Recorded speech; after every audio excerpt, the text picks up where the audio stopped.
Steve, Tim Kawakami, The Athletic, way over to your left, way over. You start the lineup that you did, which is your best five. You push the minutes. The Hamptons five. That's what I understand in their name, yes. You can say it now. I mean, how badly did you feel you had to win this game? How many chips did you push in to win this game? Well, we felt it was important to get off to a good start, and that's why we made the decision to start Andre. We had good momentum from the last series, and the matchups are good. You know, we got to switch, and everybody's got to be able to guard on the perimeter, and Andre's one of our best defenders, obviously. So we just decided to start that way to try to get off to a good start, and we actually didn't. We got off to a slow start, but we hung in there, and you know, it's a long game, 48 minutes. So I was proud of the way our guys kind of hung in there after that first blow that we took and got right back in the game. Steve, Hunter Houston Chronicle. Draymond gets the technical early on. He ends up having 2 points in that first half, but then in the second half, he finishes the game with the highest plus-minus. Was there anything in terms of that you might have said to him, that anybody said to him, that made him adjust in any way? How is it that in the second half he had that kind of performance? You know, Draymond is one of the most competitive people on the planet, and you know, I thought early in the game he was so fired up that it just got away from him a little bit. And once he settled in, I thought he was tremendous. His defense was amazing, and you know, he controlled the game. I thought in many ways he's just an amazing player. It's hard to describe what he does, but he's a perfect modern day NBA player. He guards everybody and rebounds and passes and makes plays, and obviously brings the energy and the competitiveness that can drive a team. So I thought Draymond was awesome. Steve, Marcus Thompson with The Athletic. KD looked just like you out there, didn't he? Like me? Yeah, like when your playing days, you used to hit all those shots. Yeah, we're right? very similar players. Yeah. When he's in a group like that, are you just saying, hey, let's feed him the ball, or is it just a field thing still, motion offense? Yeah, I mean, you know how we play. We want to keep the ball moving, but obviously, you know, Kevin is the ultimate luxury because a play can break down, and you just throw him the ball, and he can get you a bucket as well as anybody on earth. So, Kevin, you know, this is why this is why anybody would want him on their team. But you think about a couple of years ago, and we're in the finals, and we couldn't quite get over the hump. You know, Kevin's a guy who puts you over the hump, and I don't know what you do to guard him. He can get any shot he wants.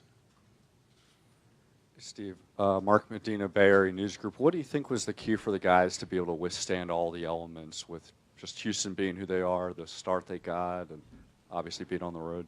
I think just, you know, our guys have been here before. You know, this is our fourth straight conference finals, and first one that we've started on the road. But you know, our guys have a lot of experience, and they've felt this. They relish it, and I think they took the challenge tonight and played awfully well. Steve, Brian Smith, Houston Chronicle. There were a couple times they were able to maybe cut a 10-point lead to 5-3. You guys were able to push it back, and a lot of that was set up by your defense. How much did you see your defense play a part, especially creating the Rockets' turnovers 13? D'Antoni said they can live with KD scoring, but not those turnovers. Yeah, I think, you know, when you get this deep in the playoffs, it's all about defense. You have to be a great defensive team to win a championship. But you just have to be. And year in and year out, you know, it's the top defensive teams who go deep, and when you get to this level, you know you're playing against great offensive players like Chris Paul and James Harden. So this was all about the defense, and it has to be all about the defense the whole series. Steve, Shane Young, B-Ball Breakdown.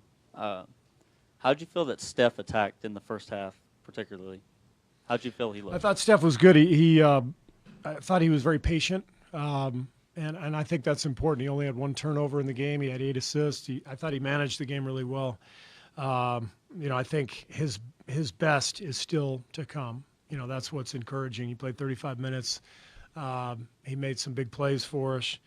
But I think he's going to get even better as the series goes on, which is exciting for us. He's still in the first stages of his comeback from his injury, and so I think he's just kind of measured and doing what he knows he has to do, and he'll go from here. I'm Melissa Rowland, Bay Area News Group. You praised Draymond Green all throughout the playoffs for only having gotten one technical foul headed into this series, considering he got a technical foul in the first 67 seconds of this game. Are you going to have to talk to him a little bit about being mindful of that this series? No. Draymond knows what he's doing. He's going to be fine. Ali Khan-Vijani, The Athletic. Looney came in early for Iguodala and played well on those switches against Harden. He forced the first two possessions he had forced those 24-second violations. How well did you think he played on switch-wise defensively today? I thought Looney was great. That's what this league has become. You got to have big guys who can switch and defend, and when you play Houston, that's kind of the name of the game. They're going to put everybody in pick and roll and play ISO and play one-on-one, and you got to have a lot of guys who can guard, and thankfully we do, and Looney is one of them. Of the Bay Area News Group, Clay was pretty much on fire to the point where he even put a three-point gesture to the crowd. But how did you feel about his performance overall, and how was it good?